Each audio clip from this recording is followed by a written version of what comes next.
देश की राजनीति और सियासी हाल, ऐसा लगता है जैसे मानो आया है कोई राजनीतिक भूचाल। ऐसा हम इसलिए कह रहे हैं क्योंकि संसद में जब मॉनसून का सत्र चलता है तो नेता प्रतिपक्ष यानी कि सदन में विपक्षी दल कांग्रेस का झंडा उठाने वाले राहुल गांधी ललकारते हैं, और ये ललकार होती है प्रधानमंत्री नरेंद्र मोदी से लेकर पूरी की पूरी केंद्र सरकार को।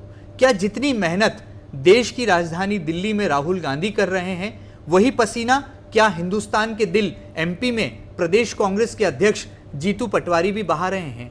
जितनी मेहनत राहुल गांधी देश में पार्टी को पुनर्जीवित करने के लिए कर रहे हैं, क्या उतना ही बीड़ा मध्य प्रदेश कांग्रेस के अध्यक्ष जीतू पटवारी भी उठा रहे हैं? उनके कंधों पर पार्टी का ये जो बड़ा बोझ और बड़ी जिम्मेदारी है, इसका निर्वहन वो किस तरह से कर रहे हैं? और मध्य प्रदेश की राजनीति में क्या कांग्रेस पार्टी कमबैक की स्थिति में आने लगी है? इन तमाम सवालों के जवाब लेंगे और उनकी कर्मभूमि इंदौर के क्या है सूरत हाल, ये भी हम जानेंगे सीधे पीसीसी चीफ जीतू पटवारी से। जीतू जी, आपका बहुत बहुत स्वागत है। आज हम आपसे यहाँ पर इस खास बातचीत में आपके दिल की बात जानने आए हैं, क्योंकि हम आमतौर पर आपको एक राजनेता के नाते तो देखते और सुनते ही हैं, लेकिन लगातार आपकी जो रफ्तार है उस पर थोड़ा सा ब्रेक लगाकर हम राजनीति से अलग भी कुछ बातें आपकी कर्मभूमि इंदौर से जुड़कर भी आपसे करना चाहेंगे। सबसे पहले तो स्वागत है आपका बहुत बहुत इस खास बातचीत में। धन्यवाद। देश की राजनीति में हम देख रहे हैं कि राजधानी दिल्ली में राहुल जी बहुत ललकार रहे हैं। उनके बदले बदले से जो हैं तेवर नजर आते हैं, और सदन में राहुल जी जो मुद्दा उठा रहे हैं उसे लेकर हल्ला भी बहुत हो रहा है, हंगामा भी हो रहा है। क्या सच्चाई है?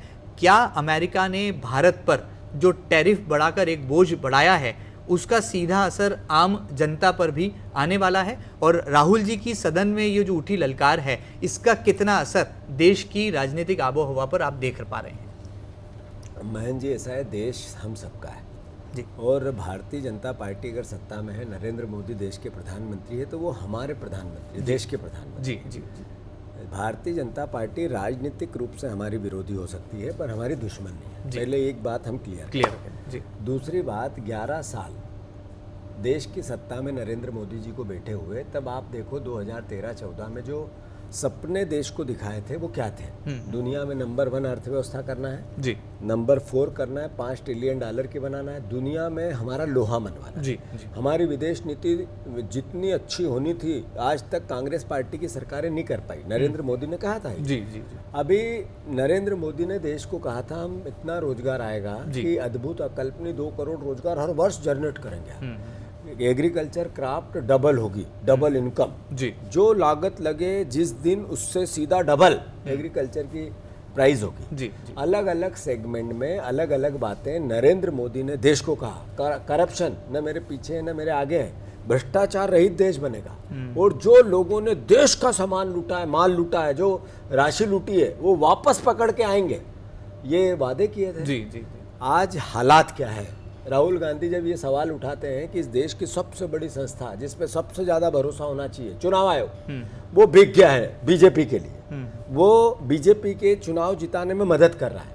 वो बीजेपी के नरेंद्र मोदी जैसा कहते हैं वैसा करते हैं। वोटर लिस्ट में मैनिपुलेशन करते हैं, जो ईवीएम की मशीन है उनमें करते हैं। जिस तरीके से चुनाव आयोग तारीखें बदलते हैं, चुनाव आयोग बीजेपी के अनुसार अलग अलग राज्यों के अलग अलग घटनाक्रम सामने आते हैं, और प्रेजेंट जब विपक्ष का सबसे बड़ा दल, विपक्ष का नेता राहुल गांधी जब उनसे पूछते हैं कि ये जानकारी हमें अवेलेबल कराओ, इसलिए कि चुनाव आयोग की कमियों को हम आपके सामने ले जाना चाहते हैं, मना कर देते हैं, कानून बदल देते हैं। उन्हीं जानकारी किसी भी राजनीतिक दल को नहीं मिले, पूरा विपक्ष एक साथ गया तो भी नहीं मिलेगी। चलिए आगे बढ़ते हैं जीतू जी। हमने देखा कि आप बहुत मेहनत करते हैं, पता नहीं चलता, एक पल में ऐसा लगता है कभी आप पूर्व में हैं, एक पल में लगता है पश्चिम में है, कभी लगता है उत्तर में है, कभी लगता है दक्षिण में, कभी मध्य प्रदेश के इस छोर पर हैं, कभी मध्य प्रदेश के उस छोर पर हैं। ये जो तूफानी आपके दौरे चल रहे हैं, इतनी मेहनत, इतनी एनर्जी और इतना पसीना जो आप पार्टी के लिए बहा रहे हैं, कितना प्रतिसाद आपका जनता को आपका मिल रहा है और किस तरह से आप इसको देखते हैं? क्या ये एक्सरसाइज है मिशन 2028 से ठीक पहले की? और जीतू पटवारी खुद को जनता के बीच में जब ले जाते हैं, जनता के मुद्दे उठाते हैं, तो क्या पाते हैं कि योद्धा की भांति आपकी भूमिका विपक्षी दल के नेता होने के नाते बहुत अच्छी निभाई जा रही है? क्या आपका आंकलन है? सवाल है, प्रयास किए जाए। जी जी। आपके सवाल में मेहनत हमारा दायित्व है जी। पार्टी को खड़ा करना मेरी जिम्मेवारी है जी। पार्टी 3 उपचुनाव हुए, उसमें हमने बता दिया है कि कांग्रेस पार्टी मजबूत है। पार्टी के कार्यकर्ताओं ने बता दिया। हम एक चुनाव जीते, 2 में हमें टेबल पे हराया। फिर अभी उसके बाद जहाँ जहाँ अराजकता होती है हम पार्टी खड़ी रहती है। पार्टी इस देश के मर्म की पार्टी है। मोहन सरकार हमारी सरकार है, बीजेपी की भी सरकार है, पार्टी बीजेपी है पर प्रदेश की सरकार है। इसलिए वो 5 साल अच्छा काम करे, अच्छा डिलीवर करे, इसलिए उसका ध्यान आकर्षित करने में कोई कोर कसर हम बाकी नहीं छोड़ेंगे जी। पर इस सब के बावजूद मैं समझता हूँ कि मेरी सुबह से शाम तक या पश्चिम से उत्तर से पश्चिम और उत्तर से दक्षिण और पूरब से पश्चिम तक की जो यात्रा होती है, जी जी, उस यात्रा का मोटिव दायित्व सिर्फ एक है कि राहुल गांधी कितनी मेहनत कर रहे हैं। राहुल गांधी जितनी मेहनत कर रहे हैं, कांग्रेस पार्टी जितने प्रयास कर रहे हैं, हमारा दायित्व क्या है? हम उनको देखते हैं तो हमें नींद कैसे आएगी? हम चैन से कैसे बैठ सकते हैं?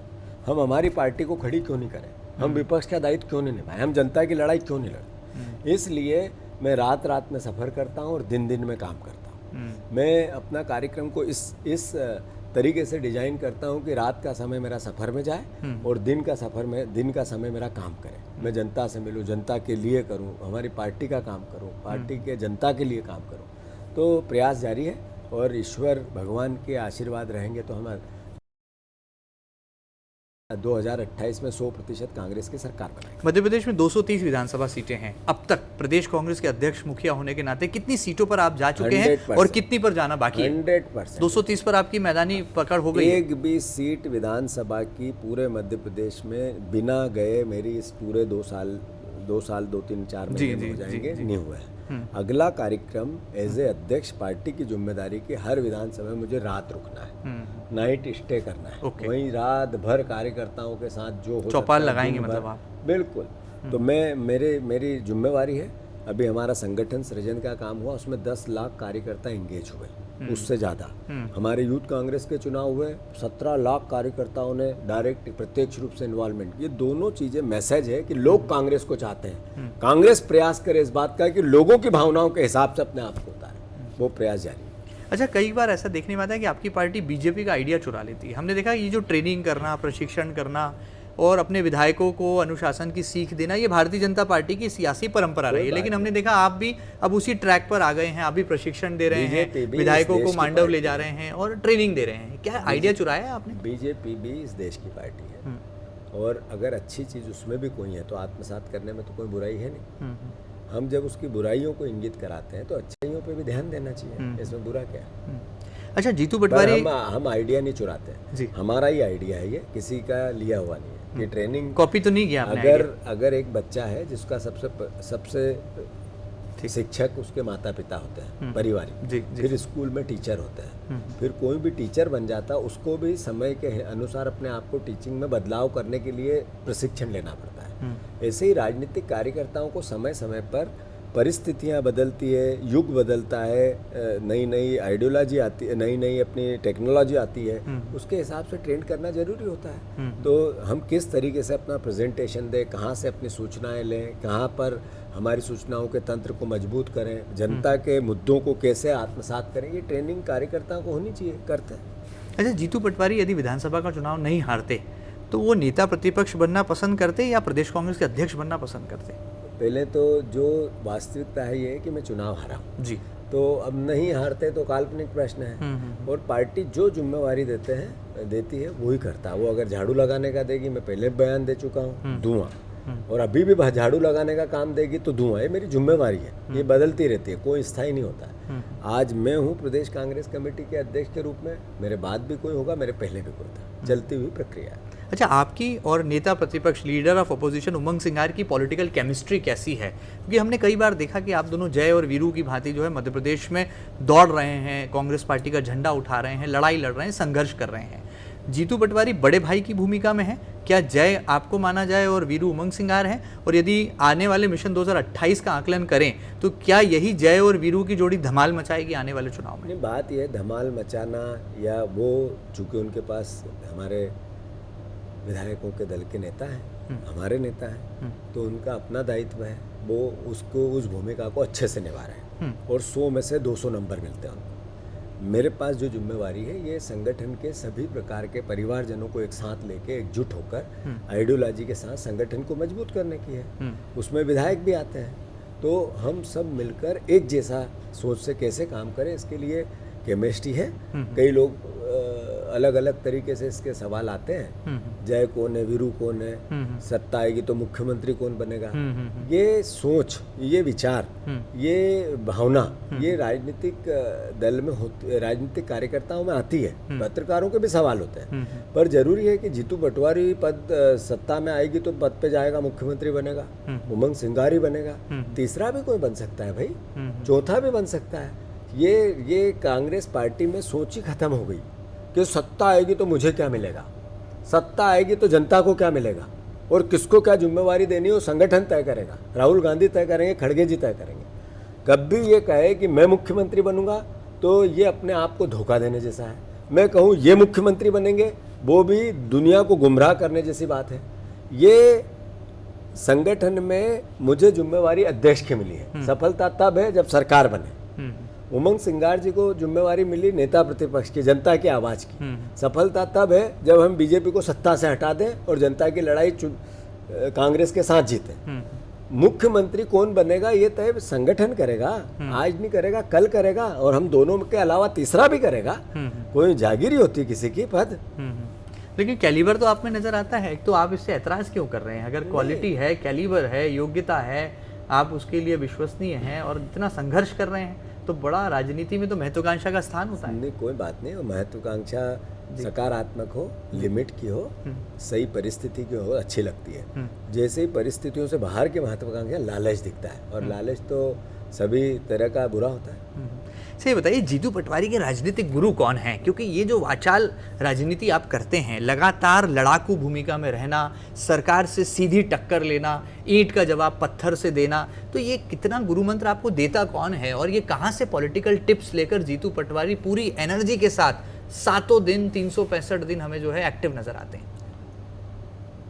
कैसे जवाब दो इसका? 3 बातें होती है जो जीवन में हमेशा आपको सीख देती है जी।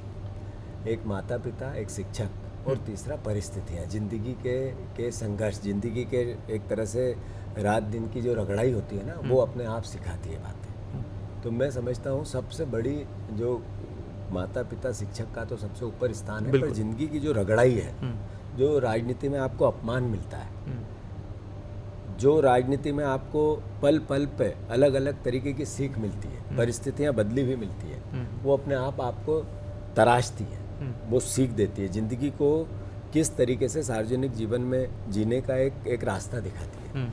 तो मैं समझता हूँ मेरे जीवन में जब से मैं सार्वजनिक जीवन में आया, सबसे बड़ी भावना परिस्थितियाँ रही। इंदौर शहर में बीजेपी का ज़्यादा एक तरह से जनता ने उनको प्रतिसाद दिया, और मैंने यहाँ संघर्ष किया, हर परिस्थिति में किया और आगे भी करूँगा।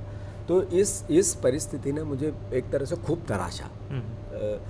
कई बार कई तरह के कड़वे घुट हैं जो अपमानित करते हैं, पर वो नज़रअंदाज करना, उनको अंतर मन में बिठाना, फिर सुधार करना, फिर पब्लिक की भावना को समझना, और फिर अपने आप को प्ले करना। तो ये सीख जिंदगी की है सर। अच्छा, अभी माना जाए कि अभी आप तप रहे हैं, अब जब आप निखरेंगे तो सोने की तरह आपकी चमक जो है पूरी दुनिया के सामने होगी। नहीं, मैं ऐसा नहीं कह सकता हूँ, पर हाँ, जिंदगी ने बहुत तपाया अभी पिछले समय, जो पिछला कार्यकाल गया और आज भी वही चल रहा है। तो तपाया मीन्स सिखाया, तो जरूरी है सीखना और अंदर खून खोलते रहना चाहिए। सार्वजनिक जीवन में जब आपको ये महसूस नहीं हो कि मेरे ब्लड मुझे पुकार नहीं रहा है, तो इसका मतलब है आपकी भूख नहीं बन रही है, और जब भूख नहीं बनेगी तो आप परिवर्तन नहीं ला सकते हो। अगर परिवर्तन लाना है तो भूख बनानी है। तो भूख किस बात की? सत्ता की भूख है? नहीं, विचारधारा को, आइडियोलॉजी को स्थापित करना, घर घर तक ले जाना, ज्यादातर लोगों को ये समझाना है कि हम ही ठीक है। चलिए अगला सवाल, आप जब मध्य प्रदेश की कमलनाथ सरकार में उच्च शिक्षा मंत्री थे, लोगों ने कहा कि अब उच्च शिक्षा के दिन बदलने वाले हैं, क्योंकि एक डायनामिक, एक फायर ब्रांड जीतू पटवारी जैसा युवा हरफनमौला नेता इस मंत्रालय की कमान संभाल रहा है। दुर्भाग्य रहा, आपकी सरकार गिर गई, शिवराज सिंह चौहान मुख्यमंत्री हुए, कई विधायकों ने दल बदला, लेकिन आज सूरत हाल फिर बदला है। आप प्रदेश कांग्रेस के अध्यक्ष हैं, और ऐसे में आप पर आरोप लगता है, और बड़ा संगीन आरोप लगता है, सोशल मीडिया पर तस्वीरें आती हैं कि यूके में पीसीसी चीफ अपनी बिटिया की डिग्री सेरेमनी में शामिल होने जाते हैं। लोग आरोप लगाते हैं, विपक्षी दल आरोप लगाता है कि आप एक तरफ तो मध्य प्रदेश के युवाओं को राजनीति में आकर संघर्ष करने की सलाह देते हैं, सीख देते हैं, मध्य प्रदेश में संघर्ष कराते हैं, और आपकी बिटिया 7 समंदर पार विदेश में पढ़ाई करती है। ये कैसे संभव हो पा रहा है? नहीं, पहले तो अगर कोई हमारे हिंदुस्तान से लगभग 1 करोड़ बच्चे बाहर पढ़ने जाते हैं। गरीब का भी जाता है, अमीर का भी जाता है, नेता का भी जाता है, आमजन का भी जाता है। कोई पाप तो है नहीं है जी ये हमारी सारी योजना है। जी। मध्य प्रदेश सरकार की देश की विदेश बच्चे पढ़ने जाए, इस पे अरबों रुपए हम खर्च करते हैं। ये गलत तो है नहीं। मेरी बिटिया ने जो बिहेवियर इकोनॉमिक्स जी का जो विषय है वो भारतवर्ष में है ही नहीं, किसी भी यूनिवर्सिटी में नहीं। तो एक बच्चे को डेटा साइंस पे बिहेवियर इकोनॉमिक्स में मास्टर की डिग्री करनी है, मान लो उसका इनोवेशन हुआ जी। तो वो फिर जब देश में ये विषय नहीं है तो फिर बाहर पढ़ने नहीं जाना चाहिए। अब रही बात एक शिक्षा मंत्री की कि एक प्रश्न है कि शिक्षा मंत्री रहे तब आपने क्या किया, और एक है कि आपकी बिटिया, आप शिक्षा मंत्री थे फिर भी विदेश क्यों गई।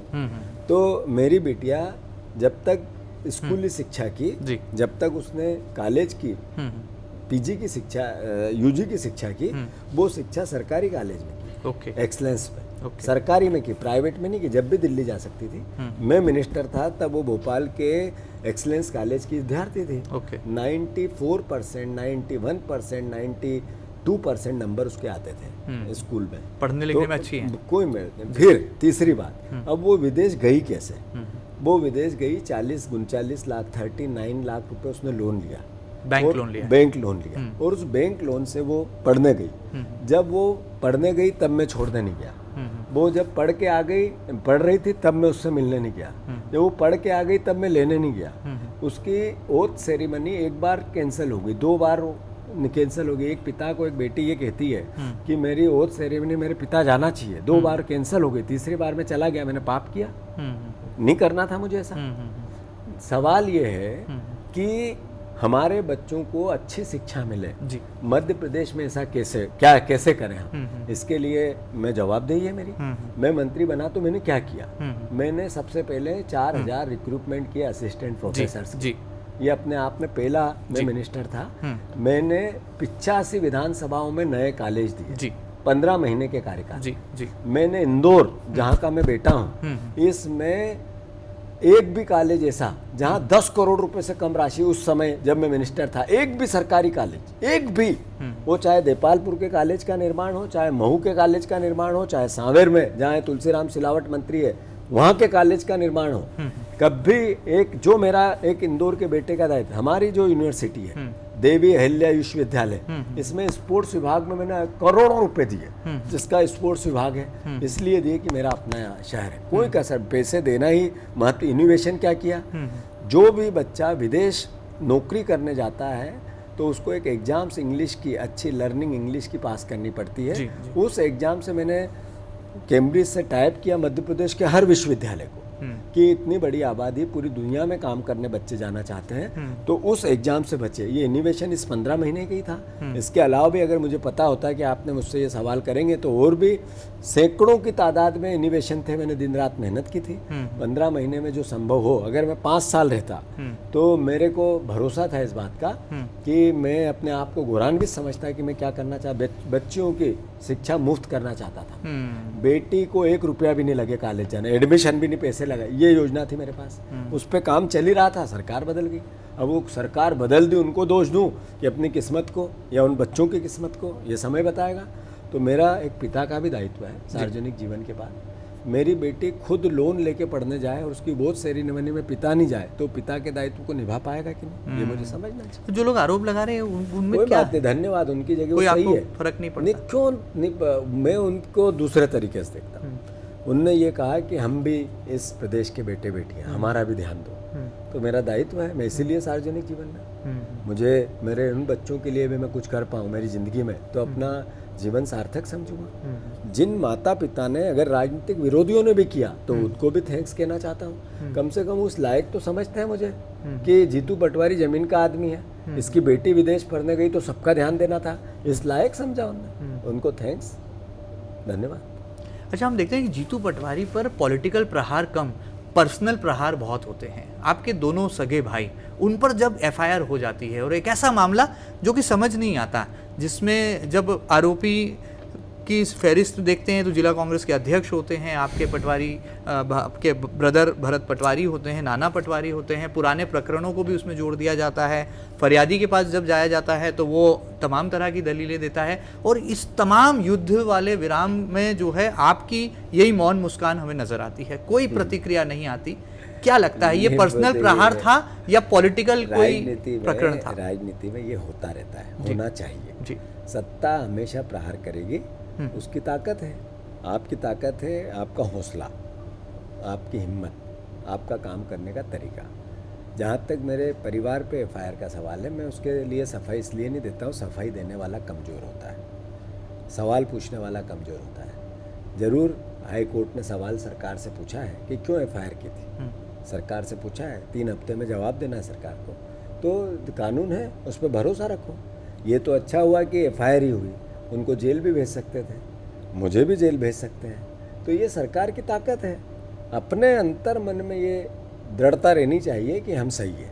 जहाँ तक मेरे परिवार ने मुझे भी ये संस्कार दिए कि पड़ोसी खुश है कि नहीं आपसे, बाकी तो सब दुनिया अपनी जगह है। और जहाँ तक प्रश्न है कि मेरे पिता ने, एक किसान का बेटा हूँ मैं, जी। ये सौभाग्य है या मैं कैसे कहूँ इसको, कि वो बिजलपुर गांव में रहते हैं, वहीं पे उनकी ज़मीन जायदाद है। जो ज़मीनें थोड़ी थी वो इंदौर शहर की उन्नति के साथ उनकी भी आर्थिक उन्नति, ज़मीनों के रेट बढ़े हैं, तो आर्थिक संपन्नता है उनके पास, मेरे पिता के पास है, तो वो असर परिवार में रहता है। हमें किसी प्रकार का आर्थिक रूप से अपराध करने की आवश्यकता नहीं। अगर फिर भी हम आर्थिक अपराध करते हैं तो हमारे से कोई लालची नहीं है, मतलब हम अच्छे इंसान नहीं। तो मेरे परिवार के हर बेटे को ये संस्कार मिले हैं। हम कभी नहीं करेंगे कि किसी को भी किसी भी प्रकार के अर्थ के लिए किसी की भावना के खिलाफ बात करें। तो ये इस तरह के षड्यंत्र रचे जाएंगे, रचना चाहिए, मुझे खुशी होती है। वो तो कोर्ट ने जमानत दे दी, सरकार पीछे हट गई, नहीं तो जहाँ पे मैंने अशोकनगर में किया था वैसा इंदौर में करता। हम तो जनता के था, मेरे भाइयों को मैं साथ, अगर जिस दिन अपराध करेंगे मेरे परिवार का कोई सदस्य साथ ले जाऊंगा और खुद थाने में बिठाऊंगा और गिरफ्तारी कराएंगे।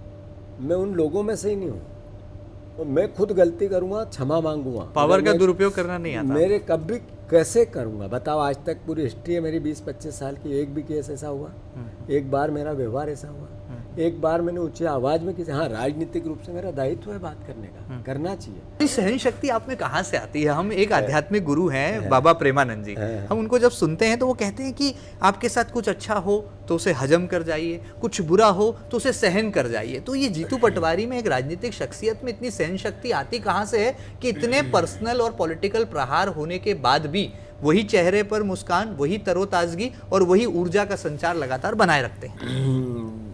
कैसे बताऊं? मैं अनुरोध ये कर रहा था जी महेंद्र जी कि जिंदगी में कोई समस्या है, मतलब आपको 100 समस्याएं हैं तो 90% समस्याएं 24 घंटे में समाप्त हो जाती है। अभी आपका उसका रिएक्शन क्या है और एक दिन बाद क्या होगा, 24 घंटे में समस्या का समाधान हो जाता है।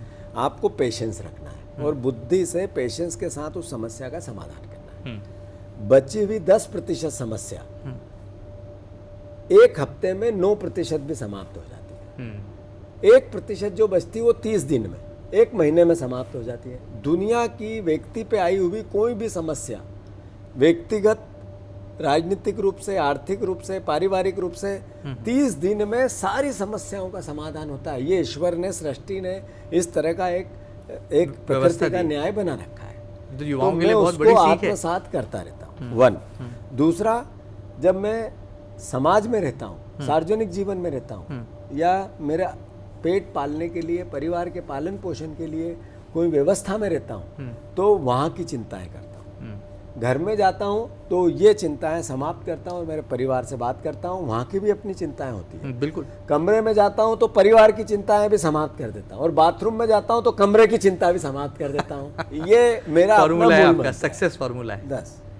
अच्छा, आपकी कर्मभूमि राऊ के क्या हाल हैं? क्योंकि राऊ की जनता को इंतजार है कि उनका लाडला बेटा, उनका लाडला नेता 10 साल विधायक रहा, लगातार क्षेत्र में दौड़ता रहा, उनकी साइकिल लगातार रफ्तार पकड़ती रही, विकास का पहिया भी दौड़ता रहा। चलेगी कि नहीं चलेगी, मैं वही पूछने वाला था। तो राऊ की जनता बड़ा इंतजार कर रही है, मिस कर रही है जीतू पटवारी। मैं भी मिस कर रहा हूँ परिवार को। जी। चूँकि मैं राव परिवार के परिवारजनों को हाथ जोड़ के पैर छू के प्रार्थना करके आप सबको आग्रह कर रहा हूँ कि चूँकि ज़िंदगी की व्यवस्थाओं में मुझे जिम्मेवारी दूसरी मिल गई है और एक तरह से मेरा वनवास काल चल रहा है।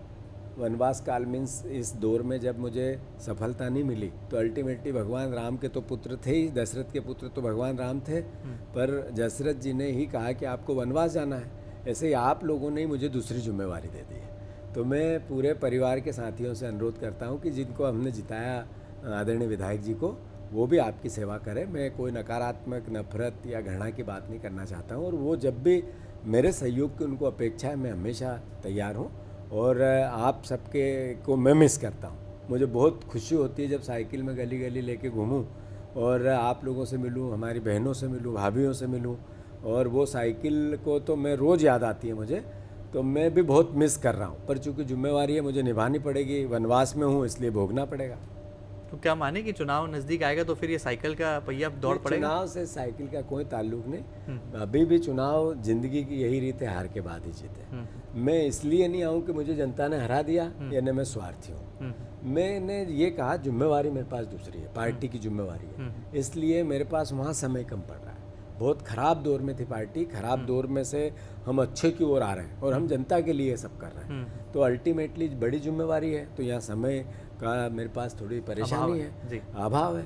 तो इसलिए ऐसा है, हरा दिए हारेगी। मैं बार बार कहा था मेरे राव परिवार के लोग मेरे परिवार के, ये राव विधानसभा मेरा परिवार है, ये शब्द इजाद मेरे भगवान ने, मुझे ईश्वर ने करवाया और सब ने इसको आत्मसात किया।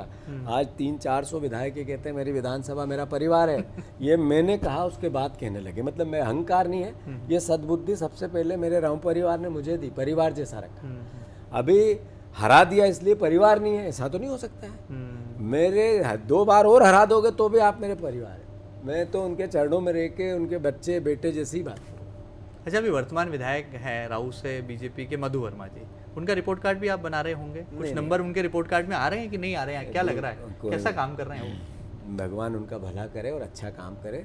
कोई नफरत कोई घृणा उनके खिलाफ कोई विचार नहीं है मेरे मन में, और अच्छा काम करे। मैं तो यही चाहता हूँ कि विकास हो, और मैंने कहा कि मेरे सहयोग के पे जैसे मैं अनुरोध में लोग हिसाब, मैंने ये मेरे को पता है कि मैंने क्या क्या किया था और किस किस चीज़ को, उसके बाद बदलाव कितना है ये मेरे दिमाग में है। दिग्विजय सिंह जी, कमलनाथ जी का कितना साथ और आशीर्वाद आपको मिल रहा है? क्या वो समय समय पर माननीय जीतू पटवारी जी को सलाह और सीख दे रहे हैं? कांग्रेस पार्टी में अब वो बात ही खत्म हो गई, सवाल खत्म हो गया। एक एक कार्यकर्ता, एक एक नेता, दिग्विजय सिंह जी, आदरणीय कमलनाथ जी, आदरणीय उमंग सिंगार जी, आदरणीय अरुण यादव जी, आदरणीय अजय सिंह जी, आदरणीय कमलेश्वर पटेल, आदरणीय तमाम हमारे जितने भी और नेता हैं, सज्जन वर्मा इंदौर से, हमारी शोभा ओझा, हमारे फूल सिंह बरैया जी, ऐसे अलग अलग ज़िले से डॉक्टर गोविंद सिंह जी, सब, और नाम नहीं ले पाए मैंने, सारे विधायक एकजुटता से कंधे से कंधा मिलाकर, हाथ से हाथ मिलाकर साथ दे रहे हैं, और सारे नेताओं के फुल आशीर्वाद से एक साथ मिलकर हम काम कर रहे हैं, करते रहेंगे। ये बीजेपी में है ग्रुपिज्म। कैलाश विजयवर्गीय का बयान इंदौर में ही था कि हेमंत जी पैर मत छुनाया। कैलाश विजयवर्गीय का इंदौर में ही बयान था कि हमारा वन विभाग साथ नहीं देता है। कैलाश विजयवर्गीय का और समय समय पर बयान आता है ठाकुर के हाथ कटे हुए हैं। फिर जो बीजेपी के हमारे मंत्री वो भिखारी कहते हैं, क्यों कहते हैं? सरकार की। फिर शिवराज सिंह चौहान, उन्होंने कहता सरकार के अधिकारी सरकार की छवि खराब कर रहे हैं। ये क्या मैसेज है कि ये सरकार ढंग से काम नहीं कर रही है? ऐसे आज ही कल इसी सत्र में एक मंत्री पर एक पूर्व मंत्री ने कहा कि ये षड्यंत्र रचते हैं गोविंद सिंह मेरे खिलाफ, और उसमें सुपारी दे दी कांग्रेस के विधायकों को। ये बयान हुआ। इसके अलावा ग्रुपिज्म कैलाश विजयवर्गीय ने बहुत रख दिया, इसलिए एकता बनाओ, यानी इसका मतलब फूट है। हमारे यहाँ तो नहीं हो रहा है ये सारी बीमारी सिंधिया जी के साथ हमने बीजेपी में भेज दी है। जाते जाते क्या आपके दिल में छुपा है, और मिशन 2028 के लिए जीतू पटवारी किस रंग में, किस अंदाज में, किस एक्शन के साथ में जनता के बीच जनता की लड़ाई लड़ते रहेंगे, और मिशन 2028 के लिए कांग्रेस पार्टी किन वादे और किन इरादों के साथ मैदान में जाएगी? सोच क्लियर है। हमें भ्रष्टाचार रहित प्रदेश बनाना है, रोजगार युक्त प्रदेश बनाना है, किसानों की सहायता वाली सरकार बनाना है। हमें झूठे वादे करते हुए बहनों को प्रलोभन नहीं देना है, सशक्त आर्थिक और सामाजिक रूप से बहनों को करना है, ऐसी सरकार बनाना है, और उसके लिए कांग्रेस पार्टी के संगठन को मजबूत करना है। ग्राम पंचायत कांग्रेस पार्टी का गठन करना है, हमारी जातिगत जनगणना हम अपनी करा लें, इसकी तैयारी करना है, हमारे हर विधानसभा में एक प्रभारी के साथ पूरे नेटवर्क को वैचारिक रूप से जन जन तक कैसे पार्टी को लेके जाएं, इसकी कार्य योजना बनाना है। और इस साल, ये पूरा साल 2-3 महीने इसके निकल गए हैं, आने वाले 7-8 महीने और संगठन सृजन के हैं। और उस संगठन सृजन के बाद कम से कम 10 लाख लोगों के साथ भोपाल से आगाज बदलाव का उल्टी गिनती का चालू करेंगे। चलिए, तो ये हैं जीतू पटवारी, अपने ही अलहदा अंदाज में राजनीति करते हैं, जनता के बीच में योद्धा की भांति लड़ते भी हैं, संघर्ष भी करते हैं, सत्तारूढ़ दल को आईना भी दिखाते हैं, और जब जब वक्त आता है अपने पर हुए प्रहार को सहने का, तो वह सहन शक्ति का लोहा भी मनवाते हैं। उम्मीद है कि उनके दिल में छुपी राजनीति और जनसेवा की भावना आपके दिलों को छू गई होगी। ये खास बातचीत आपको कैसी लगी हमें जरूर बताइएगा, और ताज़ा तरीन खबरों के लिए लगातार बने रहिएगा आपके अपने न्यूज़ चैनल MP न्यूज़ के साथ। फिलहाल इतना ही, नमस्कार।